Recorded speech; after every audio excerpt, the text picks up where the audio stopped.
and welcome back, everybody. This is Gabe, And Mike Hayes. and we are here at round one at Southside Gaming, and we are getting ready to start a fantastic round here. Really interesting stuff that's going on. A lot of announcements were made. Primarily, the one that's focused on what's happening right now is if any of the SSG players, there are sponsored players in Southside Gaming, if they are beaten by their opponent can win a booster box. So there is some stakes for this. Just in round one, there are some stakes out here. And with that said, we do have on stream right now on table one, we've got one of our Southside sponsored players in Jack, who is on the right side, I believe. Yep. I know that Matt from anywhere. I know that Matt. So you've got Jack, who's on the right side. On the left side, we have. We're gonna get their names in a moment here. I think it's Taylor. Yeah, I believe it's. Thank you. It is Taylor. Yeah. So we have Taylor versus Jack. Coming up now in round one. They're getting geared up. They're getting ready for their mulligans. As they're shuffling up, though, we got to talk about all the announcements we just heard while we were out there. Yes, please. Crazy prize support today. It is just insane. Again, we're here at Southside Gaming in Margate, South Florida. They got 8 cases for top 8. That's just the first one. Yeah. You know, Gabe mentioned now there's a bounty for, I believe, 6 players. I think it was 5. There's five or 6 5 players. Yeah. Yep. That if they lose their match, the opponent gets a box of cards. And then they added off the Let It Go promo from, the DLCs for being either top 64 or top 128. So Correct. that is also for the winner. There's also a mat. Yes. We'll try to show it on stream here eventually, but it is one of those mattified mats with a Let It Go, and it's foiled out. It is insane. It is insane. It is insane. I cannot wait to show you guys that mat. It is crazy. But yeah, there's just so much stuff happening here. We've got Peter Raimundo who's hanging out with us. There are side events that are going to be going on as well. So even if you are not in this event, there is a reason to come down here. There's a reason to come see us. You can take part in these events. And you can take part in the festivities. You can meet Peter Raimundo. You can take part in one of the box tournaments that they're going to be firing off. It is crazy what we're going to be able to accomplish here with Southside Gaming here in Margate. And yeah, it looks like they're still getting ready. We've got a mulligan going, and they're thinking through this. But what are you excited about? Oh man, we are lucky enough to see some of these deck lists, so I am pretty excited to talk about this once we see a couple of these colors get started. Yeah. But this matchup is a pretty good one. We know Jack pretty well. We do. Yeah, he's a friend. It's be fun to watch him play this. Absolutely. Yeah. So we've got the start here. They're drawing out their hands. I missed the die roll. Did you see it? I missed the die roll as well. Okay. I'm so excited about Peter Raimundo and the box tournament. Yeah. And also kind of mad that I'm not playing, but that's okay. Yeah. I'll get over it, I think. I hear audio fine, but video is very choppy. I'm so excited about Peter Raimundo. All right. Well, thank you for those of you in. Yep. Okay. Still early on, but we're trying to just make sure we get all the kinks figured out. We'll let them know to take a look at the video. Oh yeah, I do. Yeah, I see what they're saying. And that's we're getting that sorted out. Okay, so we can see their hands now. Taylor on the left looks like it's a Amethyst Steel deck. Correct. Yeah. So a little bit of the aggro package. We saw Maleficent 1-drop there with Rose. I missed Jack's mulligan, but I'm sure some of you guys. Oh, there we go. Now we're seeing it. Looks like he threw 4 back. So he is playing Amethyst Sapphire, otherwise known as Blurple. Blurple. So I'm super excited to commentate this for sure. I'm sure some of you guys. We do love this. We mentioned earlier on the stream that Mikey is I would call more of a fan. I would say is an advocate for Blurple. I dabbled in Blurple. Yeah, I'm a big fan. I think it's a well-positioned deck right now as well. This matchup's a little hard. Amethyst Steel aggro can be a little tough depending on the version they're playing. So we should, this would be a good match for. Oh, absolutely, yeah. This will be a good test. We are on the road to Continentals. We are, and we know that many of these players are ready to go into an LCQ. They're ready to go into a pod, a last chance qualifier, and they're testing. They're here to see what is out there. And so as we start, we get the Fizz Dap, the good luck to have fun as we begin this first game. And it looks that Taylor is the first one to go. Taylor's on the play, so he's going to play Maleficent 1-drop. That should give away to Jack what he's on. Yeah. I'm pretty sure there's only one meta deck. I don't see any 2-drop ramp on Jack's side. So he's going to ink the Donald, which isn't really super good in this matchup anyway. So he's just trying to get 1-drops down to be able to fight for board. Yeah, absolutely. And so, now at this point, we're looking at Taylor. Taylor needs to figure out what exactly is happening. Now, he now knows the color combination. He saw the Donald, so he Yep. knows He knows what both he colors. knows both colors. I don't, yeah, I don't think Taylor's revealed the steel yet. So, while yes, I think to your point that it should be somewhat obvious, it could be a hyper aggro deck. It could be hyper aggro. Could be I yellow just purple. think Elsa would give it away because he did ink Elsa in the first turn. Oh, So and there's yeah, Calhoun. there's Calhoun now. So Yep. now we know for sure. Yep, and Calhoun has been a pretty good card this set. It's been a good way to check. I'd argue it's probably the best card to have on the draw if you're playing Steel. Yep. We'd love to see more of these kind of cards come out as the game evolves. But it has done such a fantastic job of kind of helping to round out what does your turn look like when you are on the draw. Yeah, and so we see Jack does not have that turn 2 ramp, which isn't super bad in this matchup. You just kind of start to get characters out. Obviously, you want the 2-drop ramp because that's what the deck wants to do. But he's probably going to just elect to play a 1-drop here. And I would think he's going to trade, Yeah, trade there's the that trade. Probably get another 1-drop down because I think he has another Chernobog in hand. So we're able to see the hand cam there, which is super nice. Not anymore. I think they may have dropped it because of some of the buffering issues that are happening.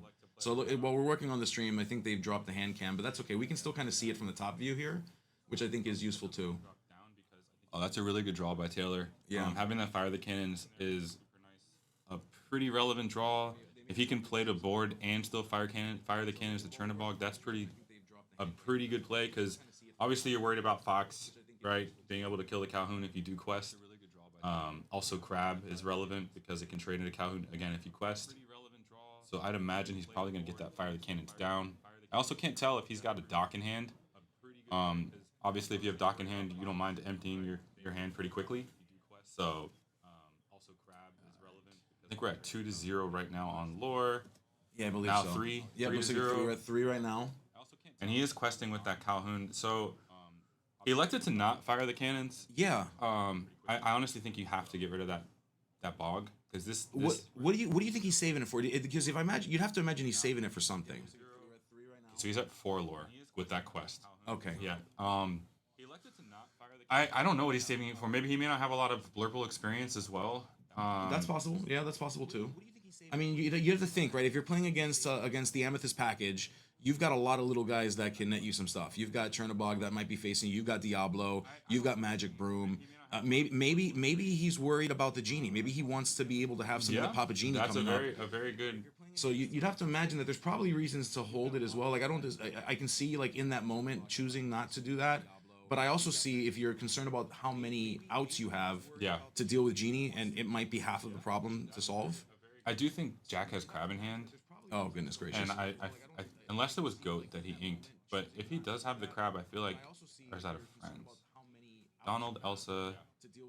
It had to have been because I feel like he would have crabbed that Chernobog to kill and then get the Crab down. So he must not have Crab. And there's a Goat. All right, so we're going up to 5. 6 with questing. 6 with a quest. Yeah. So it looks like the strategy from Taylor is, you know what? Turn and burn. I'm gonna turn card sideways and we're gonna get lore.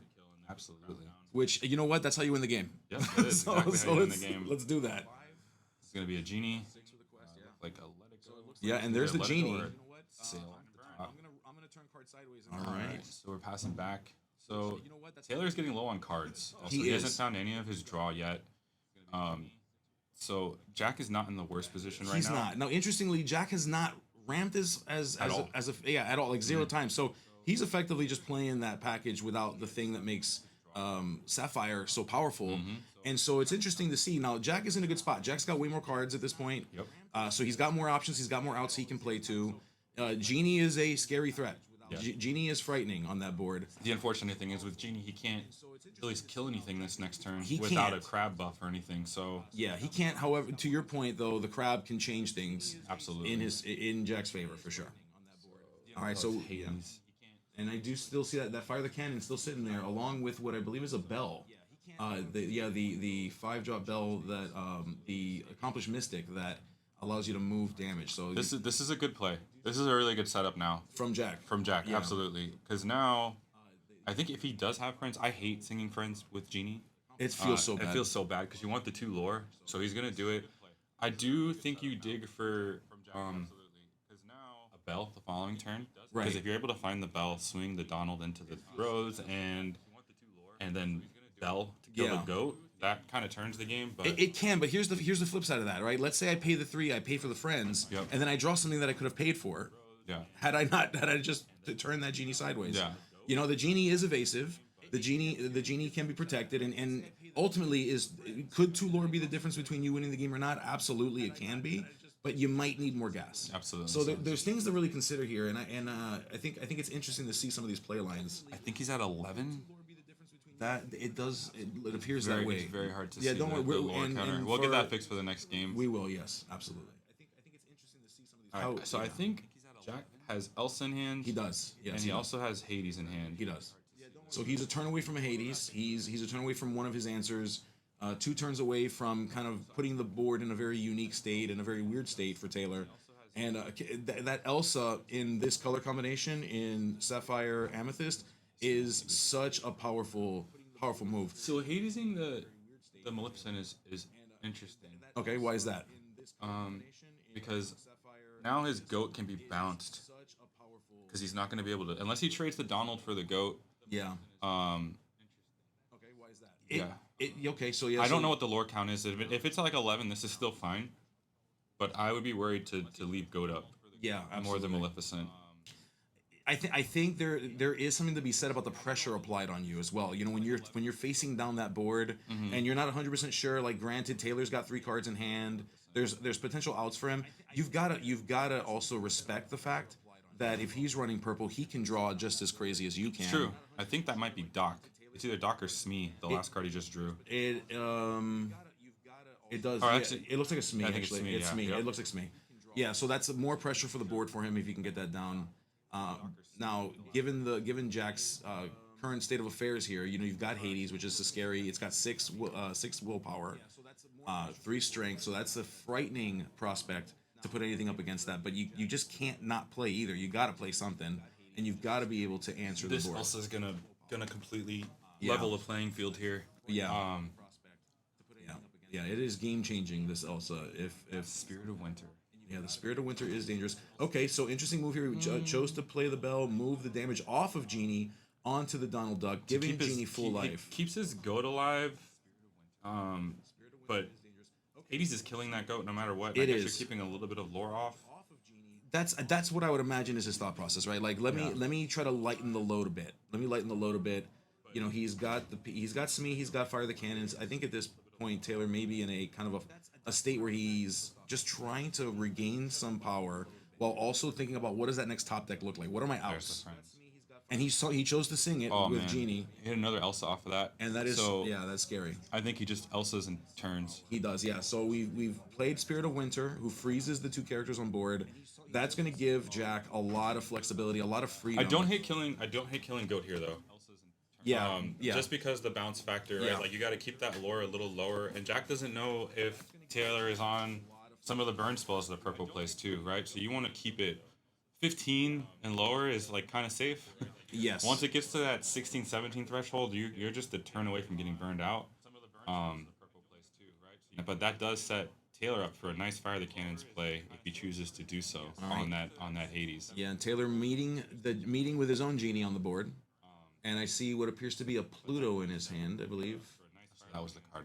Probably not Smee. It must have been Pluto. Oh, it may have been Pluto. You're right. Yeah. You know, Pluto and Smee, they look the same. They do look a little bit. Yeah, one's a dog, one's a pirate. They look about the same. All right. And so we are choosing to fire the cannons finally. Yep. And he did so on that Hades. All right.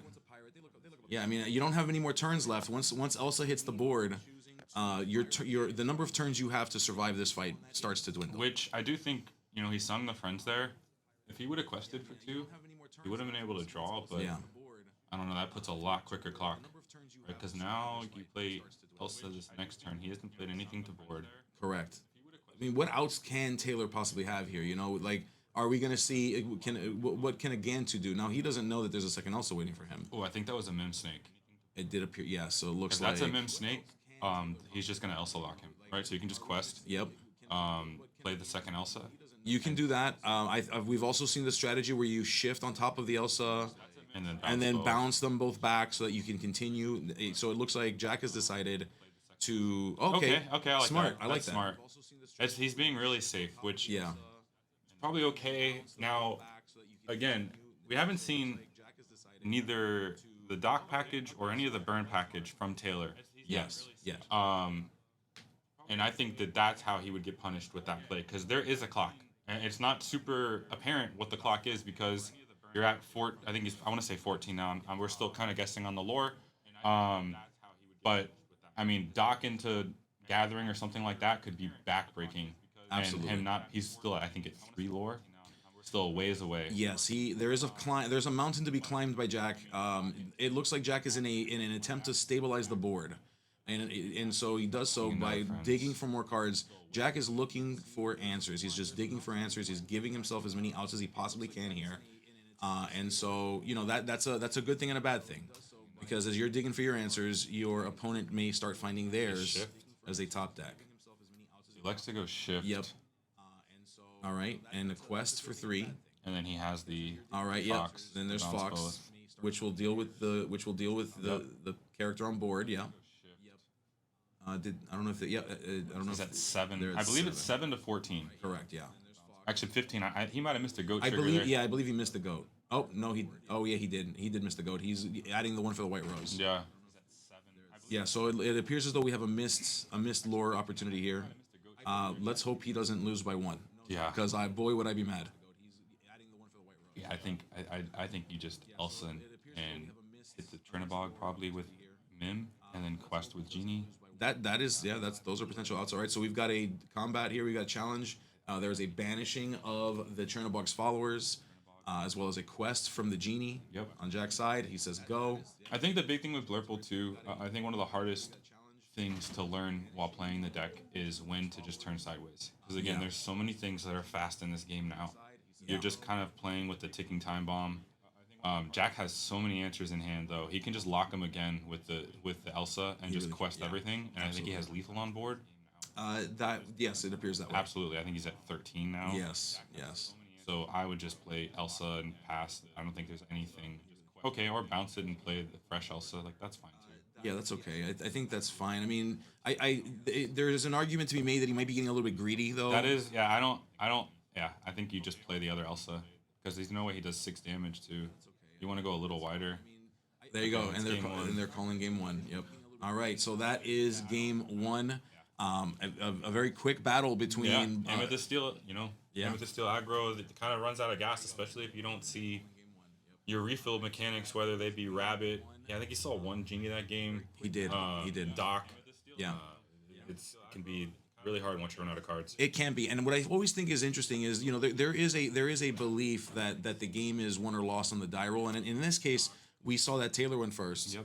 And so And Jack didn't see ramp Jack did not ramp. Jack did not except on 5. correct. Yeah. Donald. Yep. Jack's deck did not do the thing that it was built to do. Yep. And was able to steal it away. Yep. So I always make the argument that is not entirely true.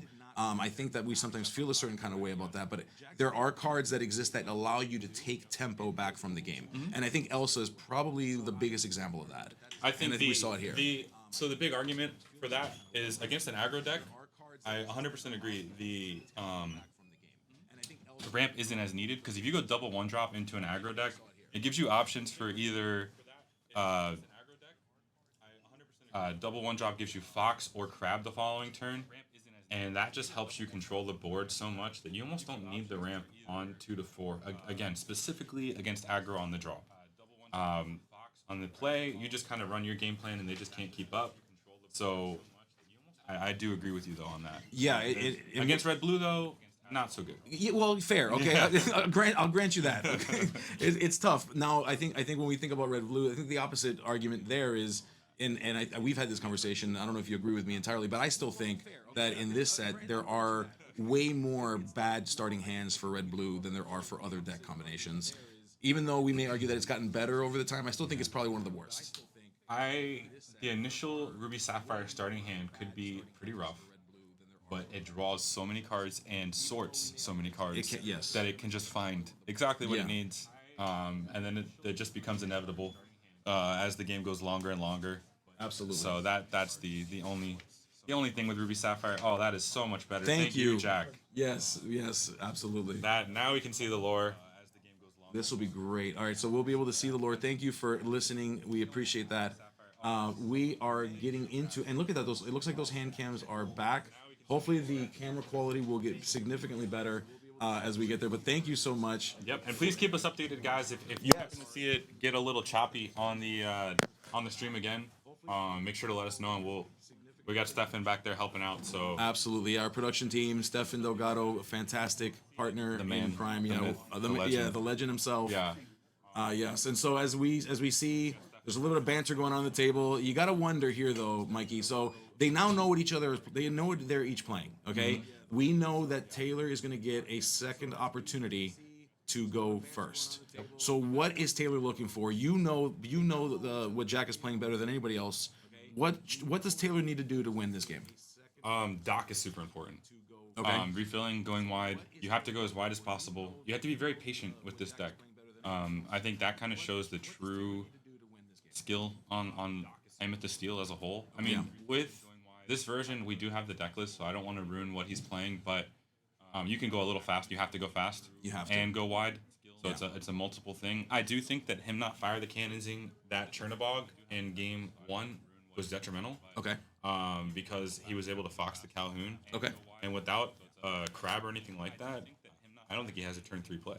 Okay. All right. Right? Well, Like, yeah. I'm pretty sure that the Jack did not have a turn 3 play.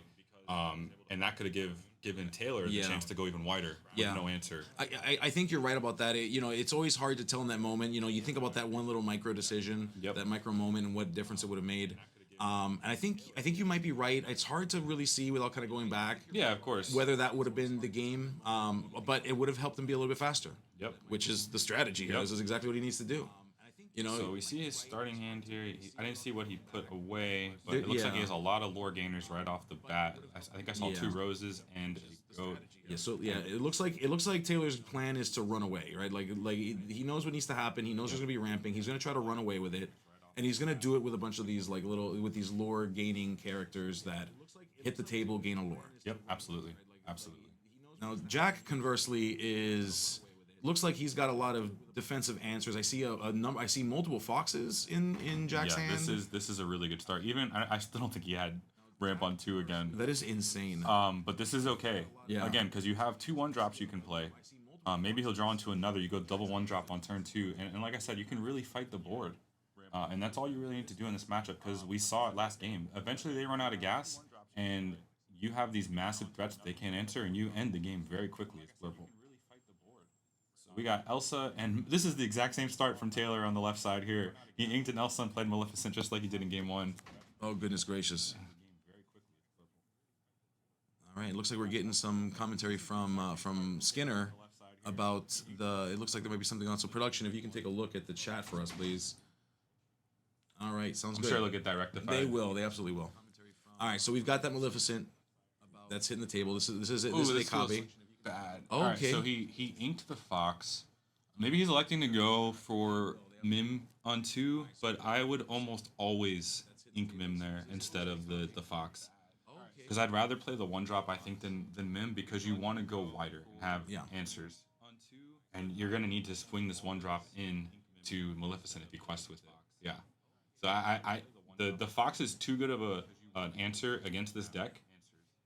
It is, yeah. This is Jack and Taylor. Yeah, thank you. Yes. We're gonna, again, guys, we're adjusting here, but we'll have the lore up there, I believe, as well as the names. Yeah, and so we've got Taylor on the left side playing Amethyst Steel, and we've got Jack on the right side who's playing Sapphire Amethyst, colloquially known as Blurple. So Yep. yeah, Absolutely. all right. Driving up now. Oh, Skinner, yes, please. We'd love to see you, bud. We miss you. We miss you here. My goodness. Yeah, see, now he right. has one less answer for. All right, so we've got. I was okay. They caught it that time, so we almost missed that White Rose lore. And still, I don't think Taylor saw any draw again. That's interesting. I mean, I think he has a broom actually, so that's kind of pseudo draw. Sure. And Genie, I think. yeah, that's fair enough. But we're the options for gas is running low for Taylor. Where as we look over on Jack's side, he's got Chernobogs.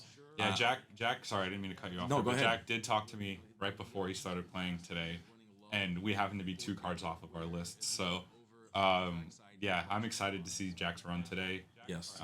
Obviously, it's near and dear to my heart, and I think this is the perfect meta to play this deck.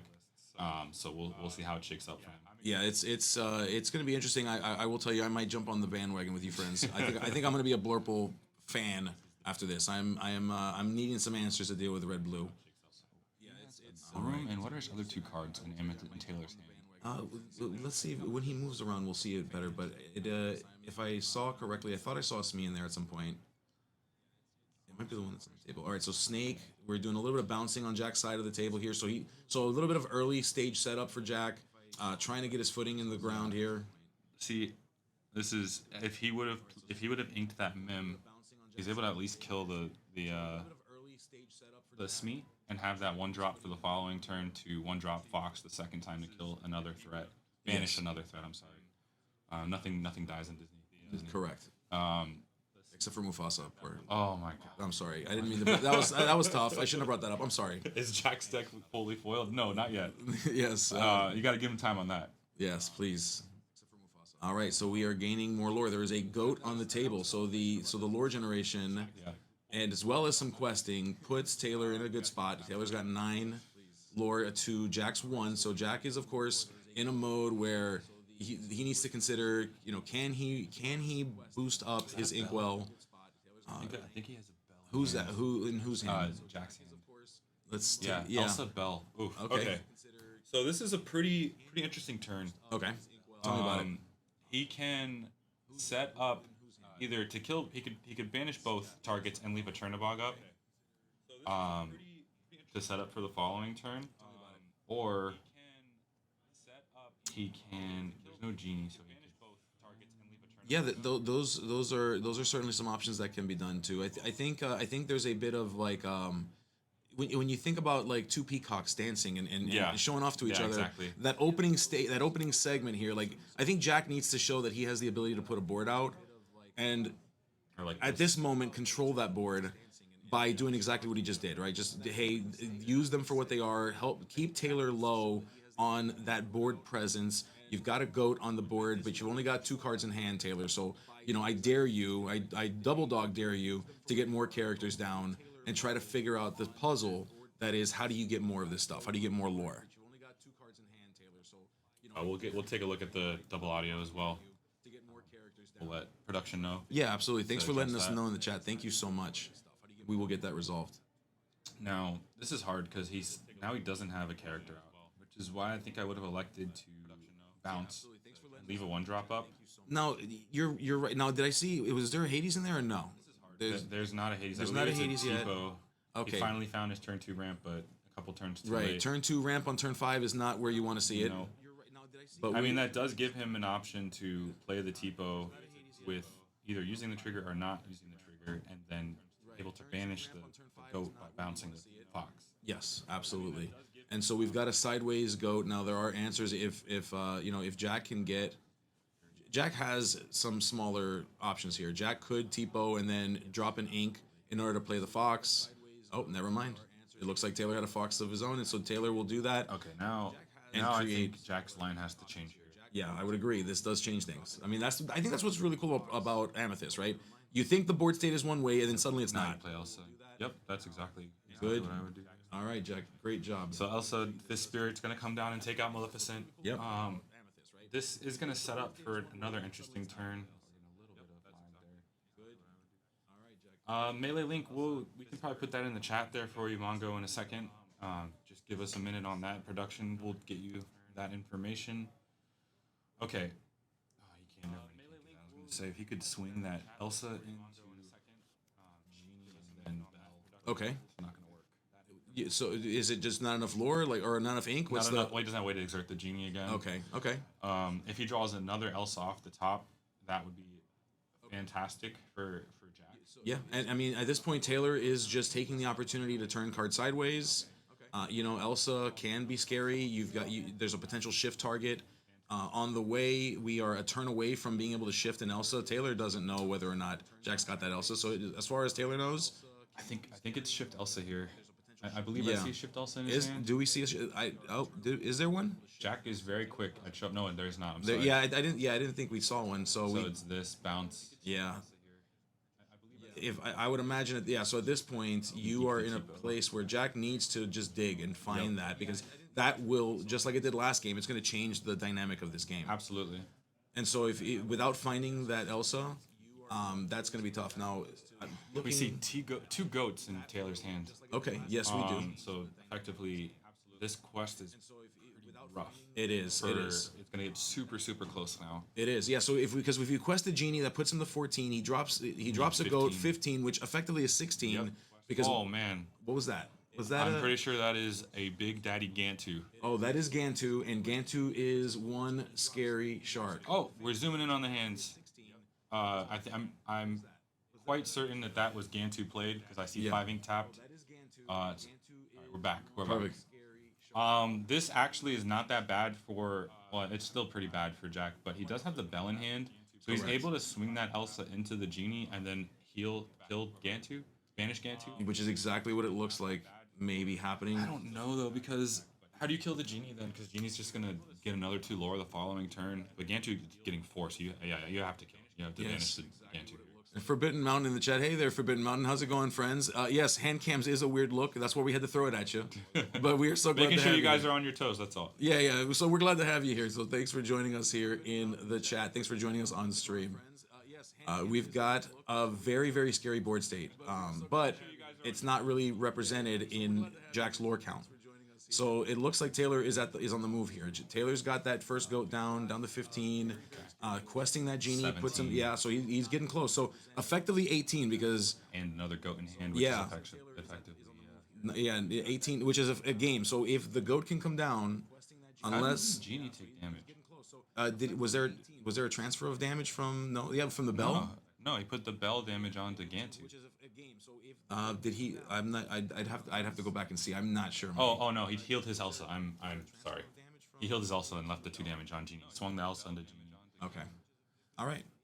I'm pretty sure that this is Big Elsa or bust at this point. For Jack. And even with Big Elsa, I don't know if I think at this point it may be too late. Fast enough, yeah. Yeah, because at this point we know that Taylor's got a goat, right? So all Taylor needs to do is present the goat, puts him at 18 lore. Those 2 goats disappear. The game is over. And so effectively, you can Elsa them so that they can't quest. Yes, you can Elsa them and create a lock situation. And it looks like. Okay, so he brought that Elsa back. Looks like a crab. Bringing that Elsa back tells me, as the player, that either the big Elsa is going to be played directly or that there's no shift. He doesn't have enough ink. I don't think. I think he's only at 4. Yeah. Well, you might want to use it as ink as well to get ready for it. We know, he's showing a goat. Yeah, he's showing a goat, and so they're aware of it. And that is the end of this sequence. Great job, Taylor, as we move into game 3. Just like we like. Yeah, we do love a good game 3. Absolutely. Yeah, we want a competitive matchup.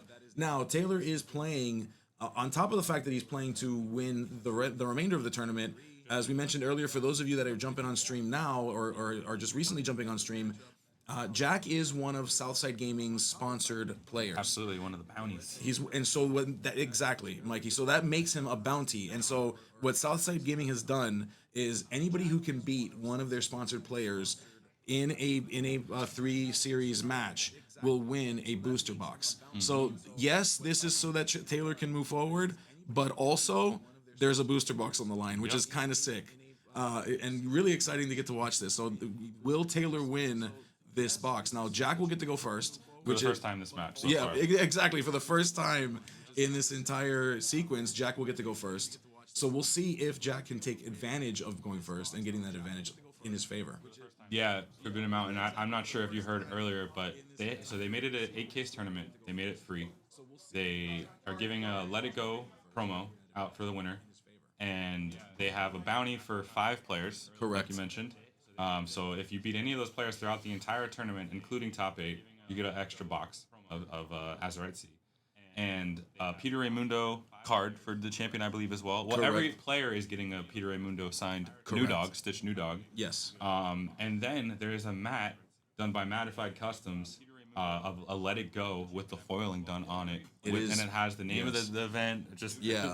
It is beautiful. We are going to be showing you that on stream at some point today, and we're excited to show it to you. It is beautiful. Yeah. Just the gasp the gasp that came from the audience when that playmat was revealed was unlike anything else I'd experienced. It was beautiful. It was great. They smartly chose to lock Gabe and I in early. Yeah, yeah. Because they knew that Right. if they didn't lock us in early, it Yeah, would be number hard. one, Yeah. number two, obviously, and I'll let you decide who's who. Absolutely. Okay, we found turn 2 ramp, I believe. Finally, Oh my goodness, Jack! Can you finally ramp? Can we finally do the thing I that your deck believe was it's meant to ramp do? into Donald, which is pretty solid. Yeah, This might be the dream start. is this the This is the dream start. This is the dream start. Okay, so you're The only calling thing it. I would say is you'd rather have Tipo than Sale. Okay. Because he has a rabbit and a genie in hand, so he has 2 uninkables. He's gonna have to make a hard choice there. Okay, I think he put He's choosing to just mulligan one I didn't see what he card. did, but I'd assume it's either the rabbit or genie, so because you need another inkable for Sale. Obviously you want to play one of either rabbit or genie on turn 3. But Yeah. That's a good point here. So it looks like Jack is going to be off to a race in this game. He's going first for the first time in this 3-game series, and this is the hand you want to go in there. Now Taylor needs to really figure out a way to get his footing. How is Taylor going to be able to steal tempo from Jack? How is Taylor going to be able to figure out the game in a way where he can steal some of that back away from Jack and be able to win this thing and close it out? yeah, it's gonna be an uphill battle, I think, for him. He probably has to just try to get under it. I think Jack might have put the Donald back. We'll see. I do see Sale as like the lead card in his hand. I think there's two sales now. Yep, And I'm pretty sure it was a Donald before. Or I no, I see think I it, see Donald yeah. in the back. I see Genie as well. So now you in can there. sell Diablo. one drop. That is the right one drop to play, I believe. Is that the broom? Yeah, because now if he plays Maleficent, you have something to swing into it. Yeah, absolutely. Or if you need, yeah, that's a good point. Although I do love a good Diablo crab myself. Yeah, absolutely. All right, This so is okay though for Jack. interestingly enough, it looks Yeah. like Taylor learned the lesson from Yeah, game one, yeah. and it chose to fire the cannons and say, my friend, not today. Sale. And so we are Jack choosing to draws his sail. cards and moves his hand so fast. It is. I think he might be the hardest person to track. It is, you know what though? We love Jack for it, and that is okay. And Jack is running away with the inkwell, going to 3 Like right now. look at the 2 hand cams, and Yeah. it looks like Taylor is moving in slow motion. Yes.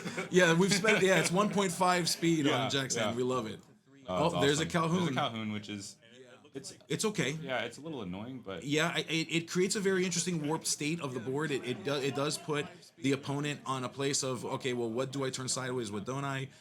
Jack's response to that is, okay, well, I'll just play Yeah. evasive threats then. Calhoun does not have evasive. It does not yet at least. Maybe one day, but it doesn't right now. And so we certainly think about the look. the stream on Yeah, this bless the stream on this Saturday. Yes, absolutely. Yeah, Traverse I'm Tavern. sure everybody's fiending, right? Yeah. LCQ's right around the corner. NA Continentals. Oh my goodness. There's gonna be yeah. a lot of eyes on this, I believe, for what the meta looks like. Yes, you love to see it. You absolutely love to see it. Fiending, right? All right, and so we are thinking through. I don't think Jack has an. Yeah, he's got Rabbit, Genie, Elsa. Well, yeah, I thought I saw. I think you're right. Rabbit, Genie, Elsa, and then on the other side, Taylor I think has 2 fire the cannons in hand. There is a fire. There is at least one that we can see. There are. Let's see here. And then on the other side, Taylor. We also see Is that a what befuddle? appears to be a befuddle. It does look like a befuddle. Yeah, I think it is. So inking that befuddle, yeah. Putting a Smee down on the board to create more pressure. It is double fire the cannons. There right? is, yeah, which is not a horrible answer to a I think I would genie have just double fire the cannons there. on the genie. Yeah. I mean, yeah. I guess the board state isn't so bad though. I mean, you blow it now, you blow it later, you might get an answer later on. I mean, Yeah. getting 2 here, 2 there is He not does the need worst to get a thing. little while. Okay. Oh, Yeah, okay, I'm not so- a fan of that. But Yeah, I mean, I don't know. I mean, you think about number of bodies on the board. It lets him quest with Calhoun, right? Because maybe he's worried about Correct. But the problem is, how is he going to kill this genie? It lets him quest. Now the thing is, it reduces the number of threats that Jack can bounce. You know, it gives Jack less options to play. So you know, I can see a world in which doing that could be disadvantageous, but I also don't blame him for doing it entirely either. Also hurts. It does, and so close to the ink count that you need to start shifting a big Elsa. That is not where you want to be on that. He inked the 5 cost Elsa think for 5 to get to 5 ink. That's never good. The one thing I'm noticing with Jack's play pattern is he really values the snake early on, and I think he needs to ink it more often.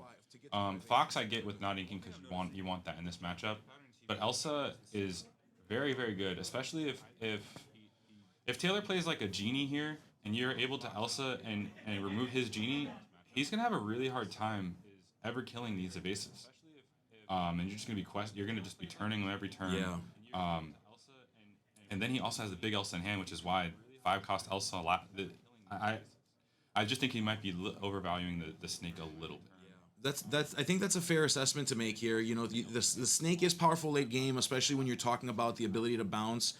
You got to imagine that Jack is thinking about later on. Like Jack might be thinking big picture here. Yeah. You know, being able to Elsa and then bounce the Elsa and then Elsa again. Yeah. Is a huge power I think swing. he's thinking value town. I think he's wanting to play rabbit into Mim bounce next turn to draw 2 cards and refill his hand, which is a good play. But I just think 5-drop Elsa is kind of the breaker in this match.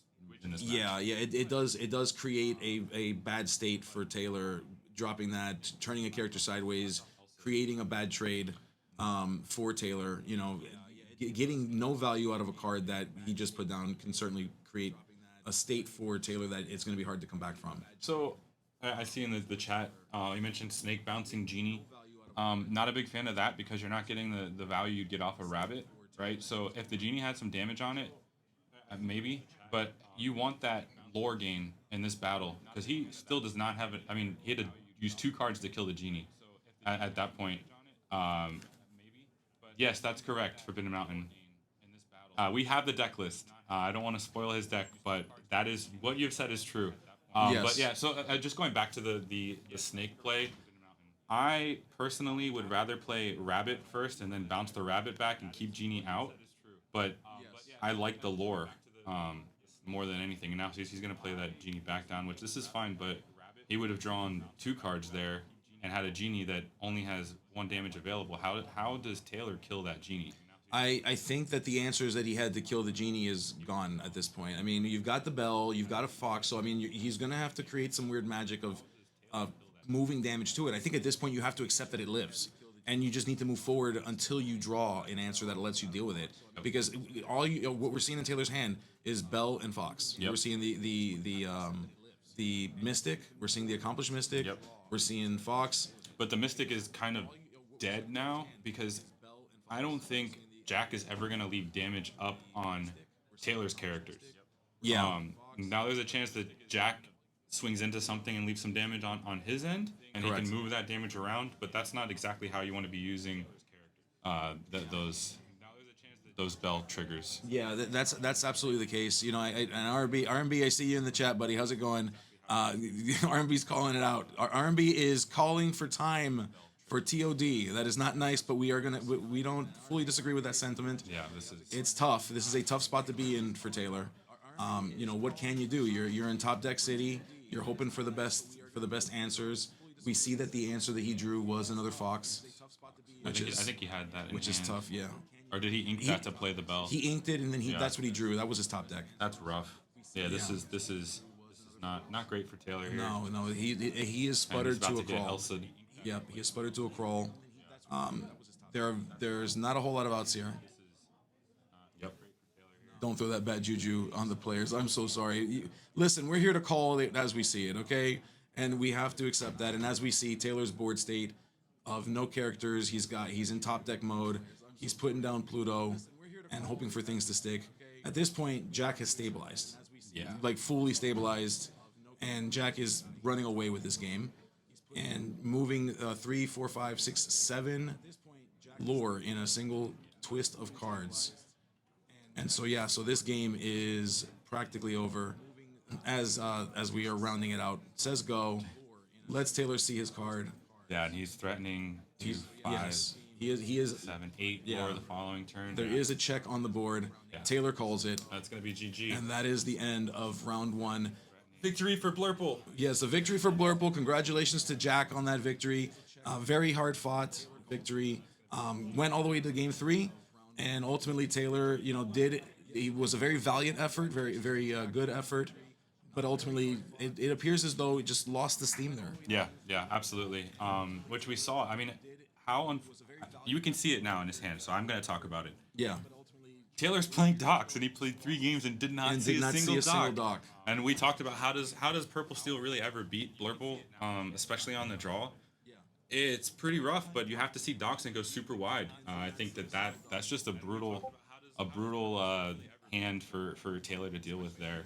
Yeah, yeah. I mean, just from the jump. I mean, we saw like what is essentially a dream start for Jack. Yep. And we knew that Taylor was basically sending back cards in Yep. order to solve that. Yep. It's interesting to see. But again, valiant effort is just round one though. Taylor's Just not round one, Taylor's absolutely. not out of this by any stretch of the imagination. Taylor can certainly come back, and let me tell you what, Jack is one heck of a player. Absolutely. Yeah, and what a great match we got to see. Look at that sportsmanship. Yep. Again, reasons why I love being a part of this community. No matter what happens, we always fist dap at the end, and we always